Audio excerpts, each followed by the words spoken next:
Well, very good to have your company here in our studio overlooking the Olympic Park. I'm joined on the sofa by Craig, Barnaby and Catherine. Very nice to see you all. Just quickly tell me a little bit about yourself. Well, I actually represented Great Britain in the 2000 Olympics in Sydney for the sport of gymnastics. I'm a sports journalist for Agence France Presse. Recently been living in Rome, but I've just left and don't live anywhere at the moment. And judo's your thing, right? Judo's my thing, yeah. Right. I'm Catherine, I'm a writer, I live in East London and I was on the committee to choose the medal designs for this Olympics, yeah. What are the criteria you bring to that kind of process? Oh, it's a committee, you know, so you don't get exactly what you want, but my favourite is the Paralympic medals. They are beautiful. Tell us about really lovely. Oh, well, it's just a very close-up. It's these feathery designs, and of course I can't remember the name of them. They're lovely. You'll see them all on the telly in a couple of weeks. Well, I've got a couple of emails for you to respond to. Let's pull those up because we wanted to read these to you. Michael in Canada says, I can't help thinking of the Olympics as a sad excuse for nationalism, one of life's evils. We're all the same regardless of passport. And here is another one, Dave in Ottawa saying, avoid the Olympics. They're a capitalist distraction designed to breed nationalism and increase consumption. Well, not really a ringing endorsement. Do you have concerns about the levels of nationalism they encourage? Well, I think in Britain, most of the time, apart from one or two fringy things, we're very good at wishy-washy nationalism. It's sort of fuzzy and it's not urgent, thank goodness. I do agree that it's not the sort of lovely peace and love thing completely, reliant on sponsorship. There is a lot of big business involved. But I think it's going to be like a lovely, lovely party. I think tonight is going to be great, and it does give you a bit of a warm, fuzzy feeling. As this is in my back garden practically, and it does make you feel like. I mean, I have no sporting skills. It makes me feel quite warm and fuzzy. You've got some noisy neighbours tonight, haven't you, Yeah, Kath? no, I know. We can hear the final rehearsals going on. Craig, did it matter to you that you were representing Britain? Did that? Yeah, I think for any athlete or somebody that's being able to get the first ever. I remember my first ever Great Britain tracksuit when I was about 14 years old. I think I slept in it for about a week. But I spent a lot of my time working to get, that was a goal of mine. It took me 18 years to get to my first Olympic Games. You know, the proudest thing that I own in my life, apart from my wife, because she might be listening, but... I don't think you own her, or she might be calling in. Yeah, she probably owns me, I think. But it's my Olympic tracksuit. It's the thing that I'm most proudest of. I didn't have the skills in school, maybe to go off to university and get a degree and hang that on the wall, but I've got my Olympic tracksuit. And for 18 years of dedication, it's the thing that I'm most proudest of. So I think the athletes that are in that village for their first ever games, this is life-changing stuff. I think it's going a bit overly PC to start saying that nationalism is a problem. If it gets violent, that's one thing, but we are all different. I mean, what is the problem with, liking your country or liking your religion or liking your football team? I mean, we're not the same, so why should we all try and pretend we are? I think we are the same, and otherwise we wouldn't have sport because people wouldn't be able to compete if they weren't actually. Yeah, some people are better at it than others. Some people are useless at it. I'd much rather have sport than war. Yes, but it doesn't mean that you have to be at war if you're not all the same. I like judo, he likes gymnastics, you like to write. Everybody's different. Yeah, exactly. But everybody's different in those ways, but fundamentally we're all the same. Yeah, and I think that was really apparent in the Olympics when I went, it was just basically a load of guys and girls getting together doing something they're quite good at. Absolutely. Yeah. And it didn't really matter where you're from. The fact that, I'm representing Great Britain or somebody's there representing Russia or Spain or whatever. It's just people going there, showing off to the world what they can do. But don't they all drape themselves in their flag? Pretty much all the time. And as you're talking, I'm thinking about that American sprint team a few years ago. Do you remember when they won? I don't know if it was a 4x100 or 4x400, and they struck that pose, draped in the stars and stripes, and a lot of people had a bad reaction to that. They felt that, while it's okay to be proud of your country, that was too much. Well, I just think in the heat of the moment of a massive victory like that, people might go off and, just picking up their flag. Usain Bolt, as soon as he won in Beijing, he ran over and he's going around with a Jamaican flag and he's patting his chest, like, this is where I'm from. what's wrong with that? I think you should be proud of where you come from, and the fact that he's running for himself and his family and his friends, but he's also doing something pretty special for his country. It's a small country, you know, especially when those. I mean, I think this is the problem when you have big countries like America and China, and who maybe win everything or don't. But when you get the Olympics, you get a chance for small countries like Jamaica, which is tiny, to do something on the world stage like this. I was listening to the radio this morning about a Kosovan. Is she judo or karate? It's the Kosovan. Yeah, judo, who's competing for Albania. It's a chance for those little countries to be part of something big, and that's great. Is it also a chance for, dare I say it, I'm going to say little sports, I'm going to get in huge trouble here, but smaller sports, I corrected myself before I said, is it a chance for smaller sports to get the kind of attention they couldn't dream of any other time? In something like judo, and probably exactly the same in all other small sports, you only exist once every 4 years, so this is the only way that these people can get any sort of publicity and any sort of fame.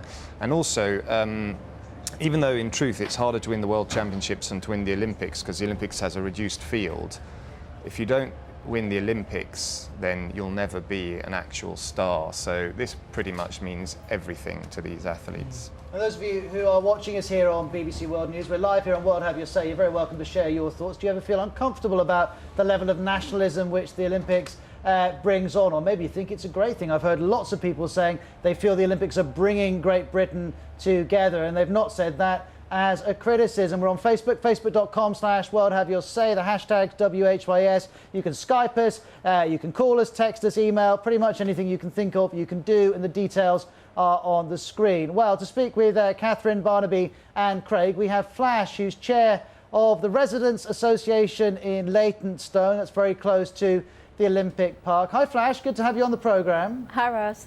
Is the Olympic spirit entering you? Well, it is and it isn't. I mean, I think now they're getting underway that, yes, we're all going to be excited about it. I'm excited about going. However, up till now there have been some issues. So, for example, we've all got these sort of temporary parking zones imposed on us. And that's not such a problem because people can register their car for free. But while they were painting the bays, any car that was in the way got a ticket. And a lot of people didn't know and weren't expecting that. But Flash, I'm listening to you talking about parking bays, and I'm thinking about your part of your city hosting the biggest event, sporting or cultural, in the world. Surely a few moved parking bays is really a small price to pay. Yes, but you can see how that sort of thing sort of engenders a very negative spirit before the Olympics has even started. I do hope that once it's underway, people are going to get excited because many good things have come out of it, right from things like our streets and our pavements having been redone, which is good for me as a wheelchair user because it's easier for me to get about now. Sure. So there are good things like that. And then there's events. I mean, I sang in the Olympic Park to the world's media a couple of days ago, and that was a brilliant experience that I wouldn't have had any other way. Yeah, I'm looking forward to going into the Olympic Park. I haven't actually stepped inside of it, but let's talk about the reservations. We are heading from the British. I saw one New York Times journalist who kind of noted wryly that complaining is part of the British kind of psyche, but not necessarily meaning that as a criticism. Well, no, I mean, I think I couldn't hear entirely what Flash said, but as a resident, yeah, we've put up with a lot of problems and rubbish, and not just with a lot of things. Is it worth it? I didn't think it was worth it until I went to the rehearsal for the opening ceremony. I went, and it made me feel like I was part of it for the first time, not just, I mean, because I'm affected by parking. A lot of local business are affected, a lot of deliveries are affected. But I went there, I went into the park, I looked at the beautiful planting, I enjoyed what Danny Boyle and what all the volunteers have done. I thought it was fantastic. Well, we're all going to get to see what you've already seen in a few hours' time. But you took part in many major gymnastic events, but did the Olympics feel different? Absolutely. I think the difference between the World Championships a year before, and even though the Olympics is generally within 12 months after that main event, the athletes just seem to raise the game it's a really special event. You know, but the fact that a lot of the gymnasts just compete in World Championships, but the fact that they're in a village, they get to meet some of the other stars. You know, the fact that the dining hall for me was the coolest place in the Olympic I Village. saw one of the GB hockey players tweeting that they were sitting next to Usain Bolt and sounding very excited about it. Yeah, I mean, I remember having lunch with Princess Anne in the Olympic Village in Sydney, sat next to Steve Redgrave, and I was talking about my background in farming and not gymnastics, and we were having a conversation about horses, and I could see Steve Redgrave thinking, get me a boat, I'm going to row myself out here type of thing. But this is what the Olympics is all about. It brings together all these different personalities. Oh yeah, I'm sure he was, you know. But I think it was just that amazing experience, and talking about the disruption, from what I heard, out there wasn't that great to look at a couple of years ago, and the park is absolutely amazing now, the way they've transformed the old... this is Catherine. I remember, you don't... I don't even know how to describe what you're doing. There was dereliction, but there was space. One thing we don't have is space. And there was beautiful allotments that on a little island, we're probably just over there. A lot of stuff's gone. Everybody's like, oh, look, we've got all this, it's great. But, you know... But I think it's probably more accessible when the Olympics has gone. People that probably haven't got an allotment that can't go and walk about. You can go around, walk around the Olympic Park now and take the family in. So I think it's a transformation worth the sacrifice. And local businesses, even though they might be complaining about a disruption, they won't be complaining when all the visitors come here and spending their money in their shops and things I wish like that. they would. They're not. They're going there. They're going into Stratford. But a lot of business just over here, and I'm probably sure the other side, they can't. People aren't coming in there, and so they're losing a lot. But that's very parochial. English people just love to complain. But actually, people all over the world love to complain. I lived in Italy for 4 years. Everybody complains all the same, but they generally, at the end of the day, they're quite pleased with their lives. You know.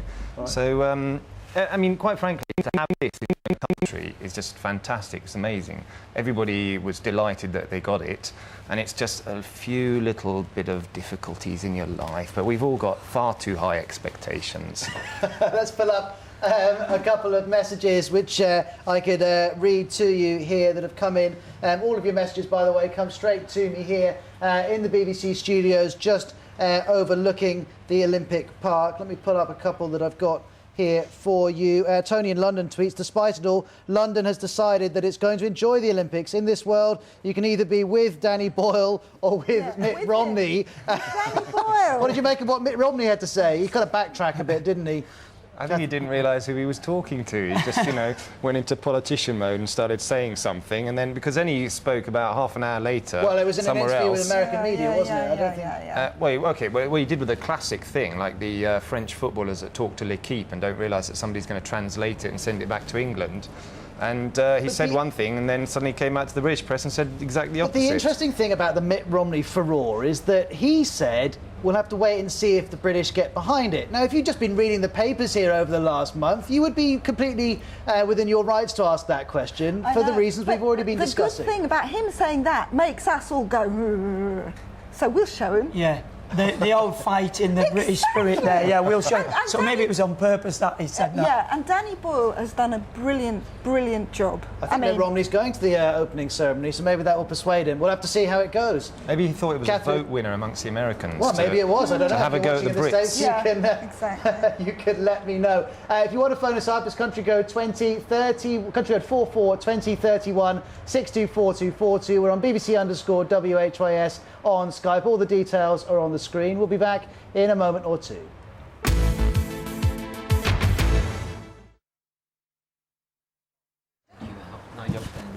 Well, Savannah Nightingale is with the World Have Your Say team in our newsroom. Let's bring her in to find out what the calls have been saying so far. Hi, Savannah. Hi, Ross. Yes, we've been getting a lot of calls and comment. Joseph in Nigeria posts on Facebook, very excited about the Olympics. There's Olympic fever in the air and I just can't wait for it all to kick off. And I hope a gold comes back to Nigeria. And Suleiman in Uganda posts, I'm waiting here in mainland China. He's from Uganda, he's living in China, and he says it starts at 4 a.m.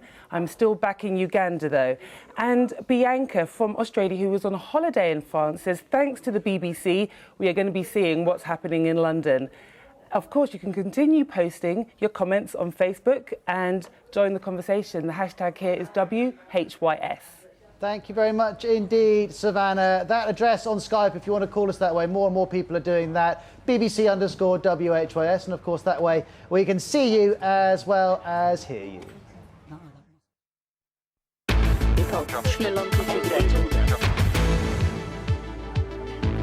Well, it's not quite the logistical challenge of putting on the opening ceremony, but we're moving things around here in the BBC studio overlooking the Olympic Park. Barnaby has left us for the moment, and a man, well, in the best outfit I've seen so far, Stephen is here. Hi, Stephen. Nice to meet you. How are you doing? I'm good. Well, you've got the full gear. I assume you've deserved this. You've earned it. What have you done? I'm Olympic ambassador for Okay. the 2012 Games and also the young mayor of the Olympic Village. The young mayor, what does that involve? What Well, comes with your basically- responsibilities?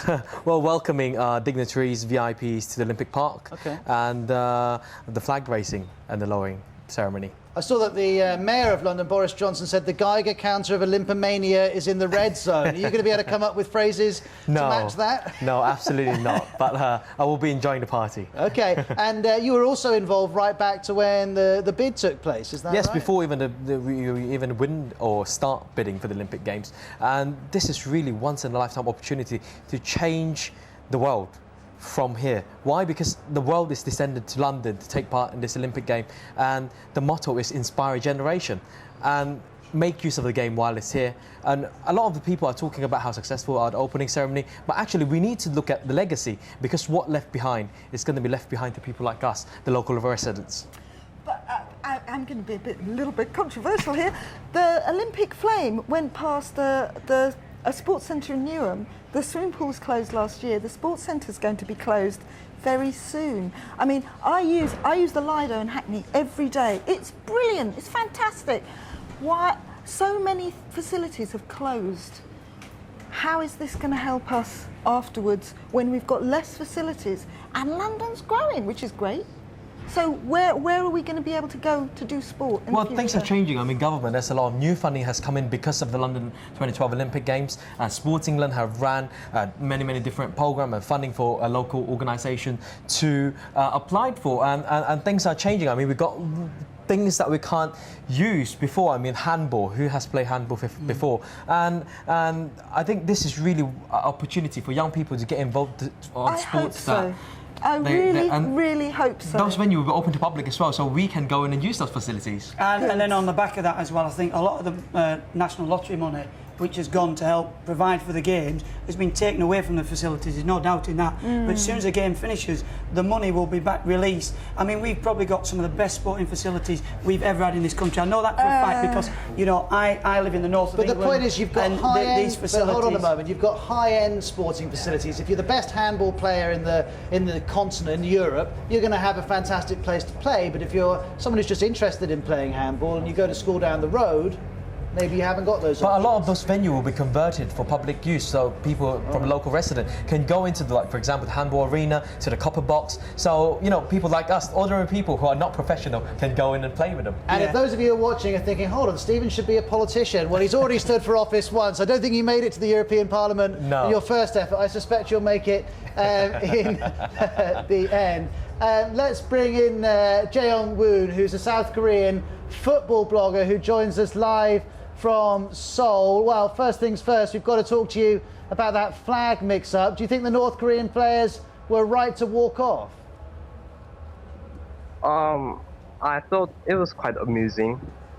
Really, it's not a really big deal, the flag being mixed up. Like, you could just laugh it off and say, hey, you made a mistake. And that's probably what any other nation, apart from North Korea, would have done.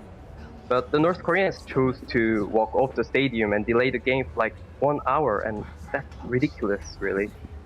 And but I also thought that because it kind of showed how North Koreans are isolated and manipulated to believe that they are the best people in the world, they are the best nation in the world, and their national flag should be respected. Are you really telling me, though, that if South Korea was playing a game, you wouldn't be offended if another country's flag was put up instead? I wouldn't be that offended. I would be I would just think it as a mistake. But North Koreans took it too seriously, I believe. But they have kind of reasonable reason behind it, because they are so manipulated in their own nation to believe they're like superior to any other nation in the world. So I kind of thought it was understandable though. Good to speak to you. Don't go anywhere. I should mention, if any of you are phoning up, I've just been told that our phone system isn't working. Let's hope the technicals at the Olympic ceremony prove a little bit more reliable than that. So leave off calling us. All the other options, whether you want to Google Plus us, Facebook, Twitter, Skype, all of those, email as well, text, you can do all of those. Just don't phone, and when we get it fixed, which hopefully will be before the end of the programme, then I will let you know, of course. As we're talking here, I can hear the Arctic Monkeys rehearsing in the background. I'm looking forward to watching them. But what about that North Korean mix-up? Did you think that was oversensitive? Would you have got upset if the French flag was up instead of the Union flag? Well, I mean, at the end of the day, we're human. We make mistakes, don't we? I mean, that's going to happen. There's always mix-ups. I was talking to somebody who was in charge of the flag lifting in the Commonwealth Games, and there was a mix-up back in 2002. You know, people aren't doing this intentionally. No. Yeah, if somebody's going in there and putting the flags as a prank or trying to make a statement, then obviously it's out of order. But,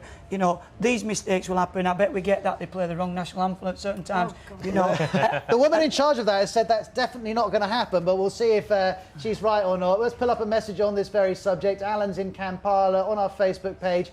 I sympathise with the Korean DPR delegation. It was an insult of the highest order. I wonder if we could also pull up a message from Alain in London. No, that is, here it is. Reaction to Romney's Olympic quote is amusing. Despite endless negative headlines, no one will tolerate an American telling us we're rubbish. Well, that was kind of the point I was making. I do think that some people have been a little oversensitive, maybe. It's like your children. You don't mind yourself slagging off your kids, but if you hear someone else slagging, you're not having it. So more comments for you here. Sarah in Thailand says every feed to Olympic action on the BBC is banned and I can't receive it. I'm fed up. Seth in Beijing, of course, the last host, says I'm going to use the Beijing Olympics as the benchmark for what happens in London. I mean, do you think that there's a contest going on here, Stephen? It shouldn't be a contest, and you need to look at the two ceremonies very differently. The Chinese has, well, as a British Chinese, I see the Chinese opening ceremony as something historical. You know, it's telling the story of China history for 5,000 years. In Britain, we're selling the best of Britain in this opening ceremony. Our culture, for from the empire till music to education, those are the things. But here's the thing, and I'd like to talk about this some more. Clearly, this is going to give the whole world and all of you watching around the world a vision of Britain. The question is, what vision do Brits want to give? And hold your thought, Catherine, because I can't move the news. Just bear with me. We'll come back and speak with Stephen, Catherine and Craig in a minute. Remember, you can get in touch using the hashtag WHYS. We're also on facebook.com/World Have Your Say. Are you excited about this opening ceremony? Or do you think perhaps it's a big, costly mistake for Britain?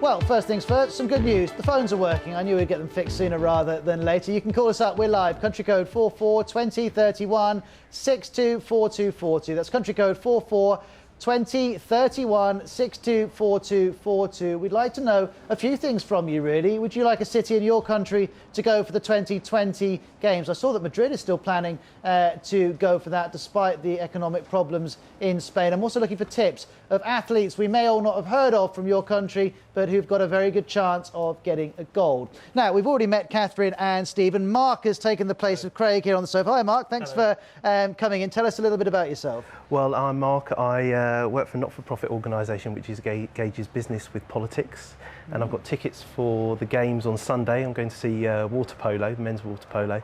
I'm seeing Italy v Australia and Serbia v Hungary. And my partner's from Serbia, so we'll be cheering on the Serbian team, but also GB and Ireland in the rest, now, just before the news, I was saying to you, I was hoping you could fill me in on water polo, because I've been busy on YouTube trying to watch some games and trying to get my head into it. But as far as I can see, there's an enormous amount of activity, quite a few punch-ups and some good goals, but I couldn't quite get the niceties of it all. Well, I just decided to watch it because it was a good sport to watch. Well, when I've seen it before, Yeah, when I've it's seen it in fantastic. the Champions, I just wanted to see a good game at the Olympics, and the water polo was the good choice. I Well, you thought. say your line of work is bringing together politics and business. Yes. You could argue these games bring those two together along with sport. I Yes. wonder, all three of you, Catherine, do you feel uncomfortable about the role that business plays in the Olympics? Of course. Of course. Yeah, no, I mean, you don't want, who are the main sponsors? McDonald's, Cadbury's, and I mean, how healthy is that? Well, McDonald's would say you can get plenty of healthy things on their menu. Well, they're providing a lot of money to the games. Yeah, well, that's it. They're providing the money. And people have their own choice. They don't have to buy those products. I think we've got to give credit to people that they're not completely stupid when it comes to actually buying things. So I would say that the good thing is they're providing a lot of money to make the facilities great for athletes. Yeah. And I would You'd say, have to get it from somewhere. The Yeah. money has to come from Yeah. somewhere. I think the branding control, the branding police was too tight down. Yes. Because majority of the business in the UK are SME, and local businesses are suffering. Yeah. No, Because I'd they're agree with that, feeding yeah. straight to the big shopping centre. Let's not mention which one. And then they'll be shopping. The 80% of those shoppers or the people attending Olympics will be going through their shopping centre. I mean, How we about those should locals? explain That's this to true. all of you watching. When you arrive at the main train station, Stratford, you come straight out of that train station. You're greeted by lots of adverts for some of the big sponsors, and then you go through the shopping centre. Yeah. You can't avoid it. Full of, and to be honest, it could be in Johannesburg, it could be in New Jersey, it could be anywhere, couldn't it? Yeah. I think there are lots of lessons to be learned. I mean, we've got Glasgow 2014 in a couple of years' time, so we could look at engaging SMEs a bit more in those games, and I think that's something the government should look at, especially the Scottish government. And just before the news, we were talking about what kind of Britain you would like to see projected to the world. I think he's done a very good job in reflecting modern Britain. I mean, there is, the whole thing with the sheep is, I'm not going to say anything, don't worry, is a bit of a blind, because what it did for me, sorry, microphone, it says, this is our country and these are our games and this is our city. And the great thing about London is that anyone can be a Londoner. Okay, we are open to all, and But that is can one of the anyone be a Brit? Because some people would suggest that London is not That's because the we're UK. special. And actually, no, we are Catherine's special. having a modesty blaze. No, I think London is a fantastic city, and one of the best things. I mean, when the Olympics, when it was announced that we got it, then there were the bombs, and Ken Livingstone did that brilliant campaign, We Are London, and that is how I feel, and that is, those are volunteers in there, and they're putting on a fantastic show. Those volunteer Londoners from all parts of London. I'm sure there's some people from not London there, but we welcome them, make them feel part Well, of it. yesterday I was interviewing one Japanese woman and one Canadian woman. There you go. Both of whom were taking part in the. Yeah. So it's not just Londoners who No. are taking part in the performance. I wonder if I could pull up another comment for us to discuss. Gail Lethridge writes in Canada's Chronicle Herald. And what exactly is that Olympic ideal anyway? The ancient Greeks measure theirs by qualities like nobility, honour, freedom and peace. Sounds good on paper, but can these virtues survive party killers like a ticketing scandal in which Olympic officials are accused of selling big event tickets on the black market at inflated prices? Well, that was one incident and those officials have been punished. But generally, do you think these ideals can really flourish in the middle of such a expensive corporate environment? I know very few people who have actually got tickets for events, but I think people like me, I mean, like I said, I've been swayed by the opening ceremony. I will definitely be going to things in parks. I mean, in a way, you feel like, how could you afford the cost of the tickets anyway? You'd be very lucky if you could. So, Well, I think lots of people are prepared to pay. They just can't get their hands There on are the many tickets. ways to get involved in the Olympic Games. I mean, not just paying for tickets,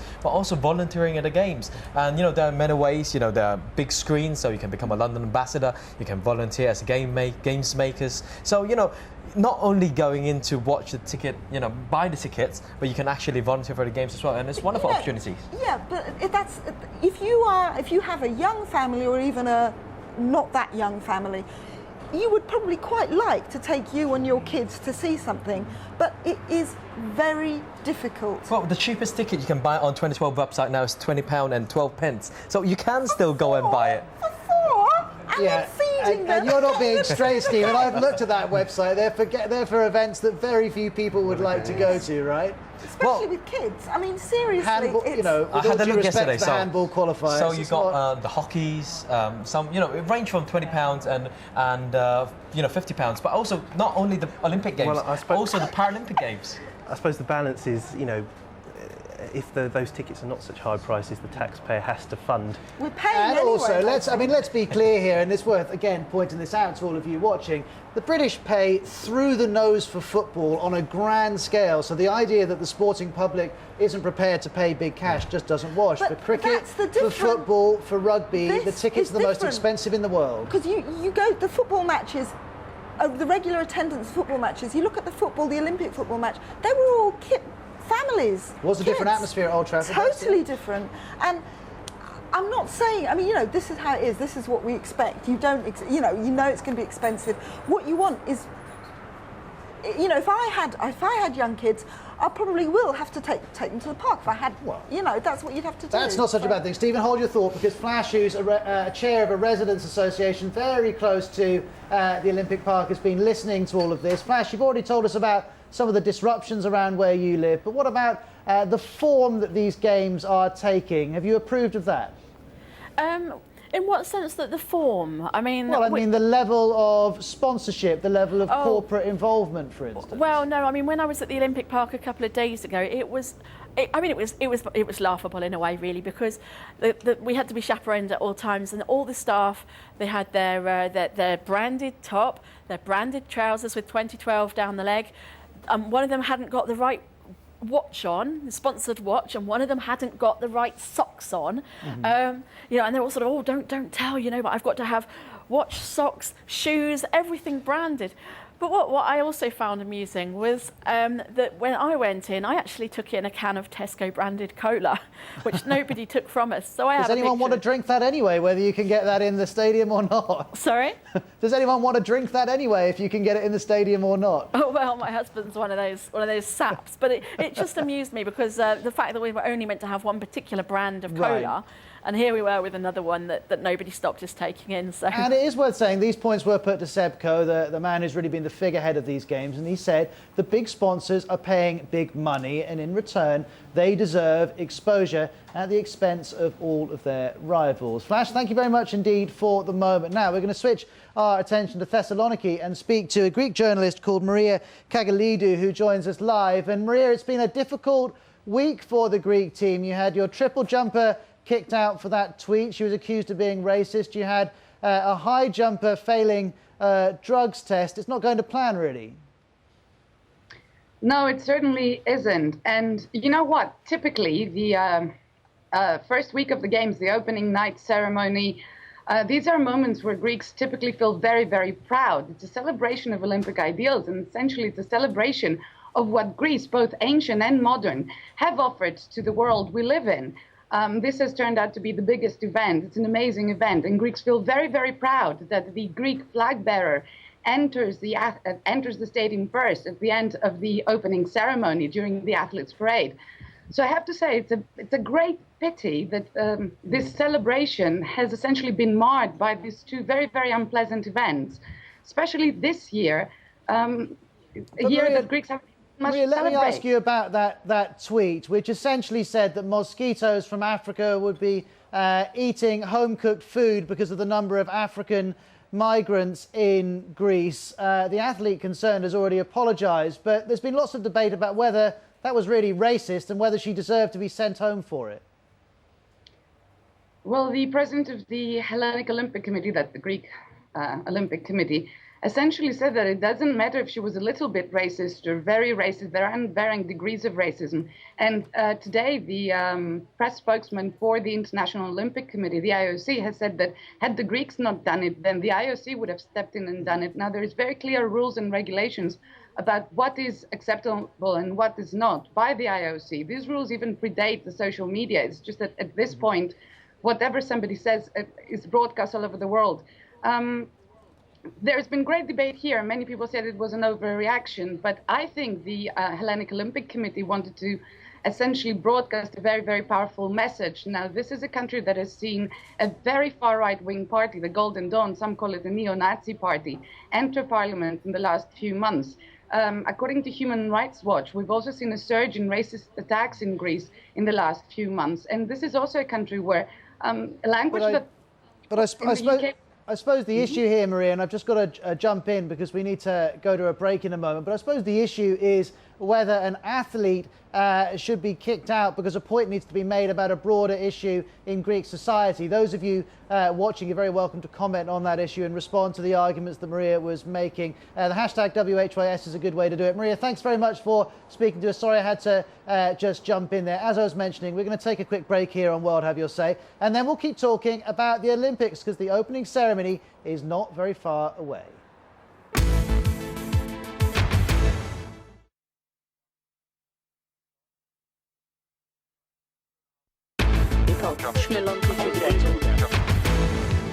I'm Ross Atkins. Thanks for staying with me here on World Have Your Say on BBC World News. So many of you are excited about the Olympics getting properly underway, with all due respect to the footballers and the archers. You've been tweeting me in huge numbers.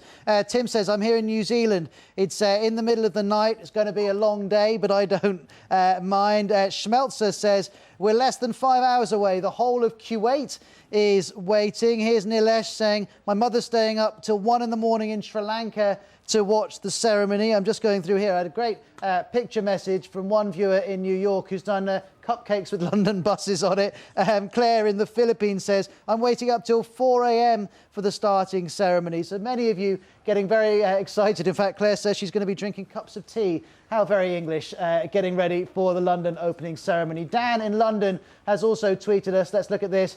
I've forgotten how long we've been rehearsing for this, but it's finally here. Excited to be part of tonight's opening ceremony. And Mark's still here, Catherine's here, Barnaby's come back. You do get a sense, don't you, just from those messages, that the whole world is not just looking at London, it's looking at this part of town. Exactly. Well, I was just on the way here, I've seen about six different countries' athletes just coming to this way, to this part of London. It's unbelievable, really, that the whole of the world is coming to London, and we should be really grateful that they're here, actually, and come to London and actually come and meet these athletes. Feeling grateful, Barnaby? Well, my first Olympics was in Sydney, and Darling Harbour was like the hub of Sydney Olympics, and that's where it all happened. And, you know, this could be the new Darling Harbour, although it's not quite exactly the same. Hasn't got the Opera House, hasn't got Not the bridge, quite, no. but it's got plenty of other things. Well, London, I mean, London's the world anyway. You know, you've got the whole world in this city for all the days of the year as it is. It's just more so. It's like London on steroids at the moment. Now, I know that all three of you and all of you watching will have plenty of things that you're looking forward to. Mine is the Olympic road race tomorrow. Fingers crossed for Mark Cavendish. What about you three? What are you looking forward to more than anything else? I'd like to see Team GB do very well in the medals table, and also Serbia getting their first ever gold. They've never got gold in the keeping him with Olympics, his girlfriend there. What about you, Barnaby? My highlight will be watching Ilias Iliadis in the 90 kilos judo, because he's the most explosive and dynamic fighter out there. All right, he's going to get gold? I hope so. He's got one in Athens before. All right, we'll have to see. I like eventing. I'm looking forward to seeing the eventing Down in Greenwich, Park. isn't it? Yeah, because it'll look nice, and I like horses. OK. 2, 3 very good suggestions. And I wonder, just quickly, are you feeling proud? There's been so much talk about the rights and the wrongs, but are you feeling proud? When people see what's happening tonight, and it's also see how we're reflected, you know, because that ceremony, it's about how the world sees us. And obviously we give them the cliches, we give them the London cliches, which, you know, everybody knows, you know, Minis, James Bond. But it's a bit more than that, actually. Let's just hope there's no umbrellas like that segment they did in the Beijing closing ceremony, which was universally panned. Good to speak to all three of you. I'm sure that what we've got coming up is going to be a lot better than that. Mark, Barnaby and Catherine, thank you very much indeed. John's watching us in the Netherlands. He's just phoned in to say the Olympics are wonderful, especially with so much bad going on in the world. Vincent's watching us in Ethiopia. Ethiopia. London 2012 looks very happy and good. Looking forward to the Olympics. Malumba in Kampala, extraordinary how many of you are getting in touch. He says, I'm in my house watching everything on BBC TV. I can't wait. And Afuya in Nigeria says much the same. It's been a pleasure hearing all of your messages. Well, we stop talking about it, and it'll be very close to the time to actually watch the opening ceremony soon. Goodbye. Наша интеграция.